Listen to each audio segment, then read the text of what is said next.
Greetings, upstanders. Dr. O here, and we have to be in a call a thing mindset.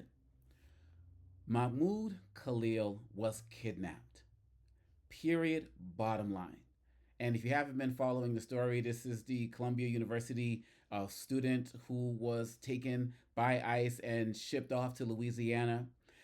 He is a permanent resident, green card holder here in the United States. He has an American citizen wife who's 8 months pregnant, and he was one of the lead figures in negotiating with Columbia University administration on some type of divestment or other issues relating to the protests that were taking place across college campuses. He was one of the main leaders in that movement.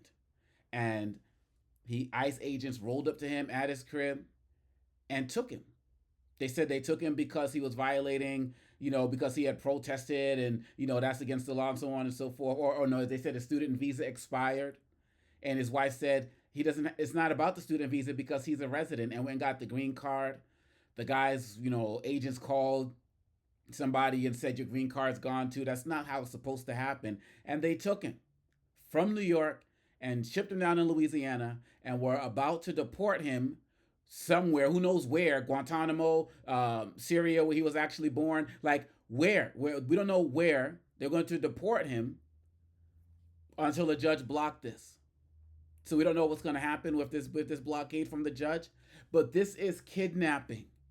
And this is happening across the country to many different people, many of whom who are here undocumented, people who have been shipped off to places like Guantanamo and other places in South America because they've been called some of the worst violent criminals, where some research has shown by CNN and others that many of these people who were deported have never committed a violent crime. And many of them were picked up where? At work. The same people that Musk is accusing of being, undocumented and exploiting Social Security, when it doesn't really work like that because they actually pay into Social Security, though they don't get the benefits. But Khalil was kidnapped. He was taken. And here's the challenge for Columbia University. What role did you play in this? Because that needs to come out, because from what we understand, Khalil called Columbia University the day before he was arrested because he said he had been doxxed and his address was put out there, and he was fearful of ICE agents, and he was also fearful of other random people showing up at his home. Columbia University also has a policy where they say no ICE agents are going to be allowed in housing without a warrant. Yet they entered this man's home. He was living in Columbia University housing, and they entered his home and took him. And Columbia University has been silent as of this recording. This is happening across the country. This is the biggest story that we know of. It's happening in different areas and spaces because this administration does not believe in free speech.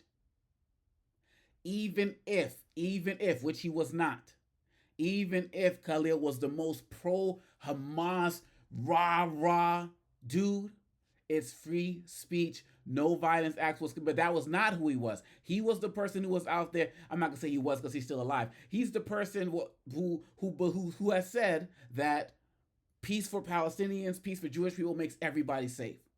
What was calling for that? And I see different posts. He was an agitator. He was this and so on and so forth. Committed no violent acts. Didn't target anyone. Didn't burn anything down. And people are just acting like he was just some diplomatic extension of Hamas.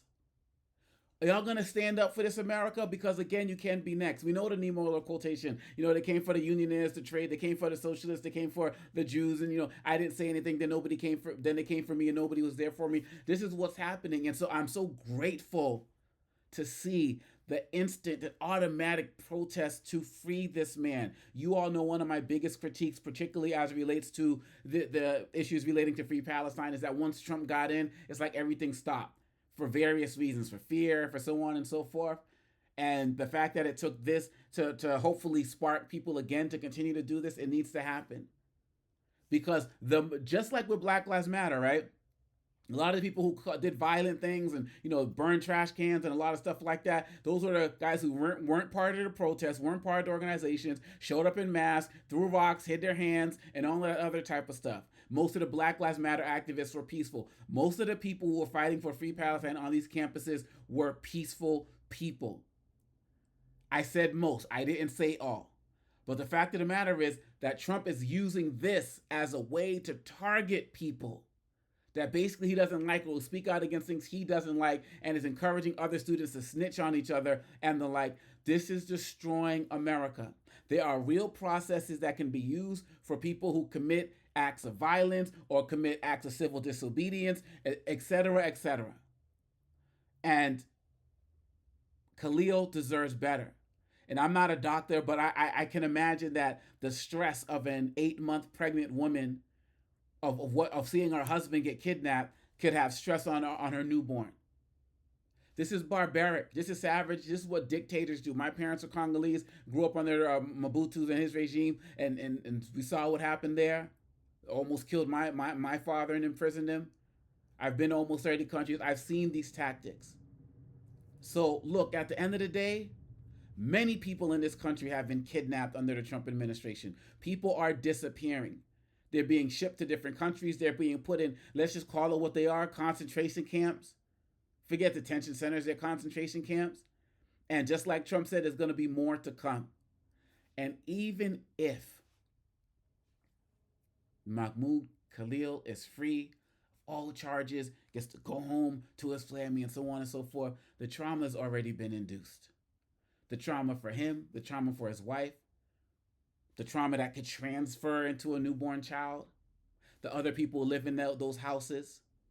You saw that Linda McMahon has issued some type of order, to over 60 schools saying that they need to do more to protect Jewish students, which I talk about in a separate video, or risk losing funding, or people are going to be arrested and so on and so forth. They're using this as a pretext to destroy universities and destroy dissent. Do we in this country believe in freedom of speech, or do we not? And y'all know full well, I'll be the first person to say that somebody who commits any acts of violence needs to suffer the consequences. When you see those professors out there talking about him and what he did, we didn't hear none of that.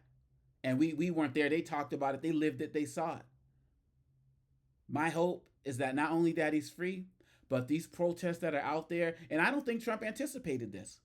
I don't think the Trump administration anticipated people marching in the streets in front of the New York ICE office and marching Columbia and Barnard. I don't think they anticipated that.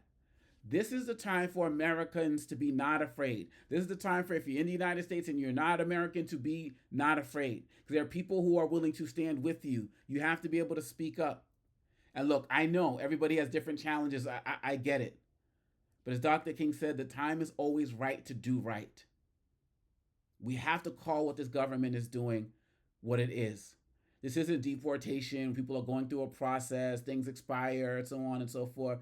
And look, if he's going after a green card holder, not a student visa holder, a green card holder, it's just a matter of time before they come from other people. If you think that they won't take American citizens and ship them somewhere, or at least attain them in ways that will significantly impact their career, you got another thing coming. But we got to fight. There's strength in numbers. So I stand with Khalil. I stand with those who are fighting for his release. This was not right. This is just wrong. And Columbia University, who, like many campuses, did the most to squash student protests, they need to really, there's a rumor, we're waiting for it to be confirmed, that somebody like a member of the board might have outed him. If that's not true, at Columbia University, a member of the board might have outed him, or that they may have authorized the warrant. If those things aren't true, Columbia needs to speak up and say that. They owe it to him. They owe it to the students. He called for protection and they didn't give it to him. So we got to speak up. We got to speak out. We got to stand out. We got to demand better. And this is for everybody. This is for everybody. We are all in this together, and there are strength in numbers. Free Mahmoud Khalil. Return him to his family. Peace.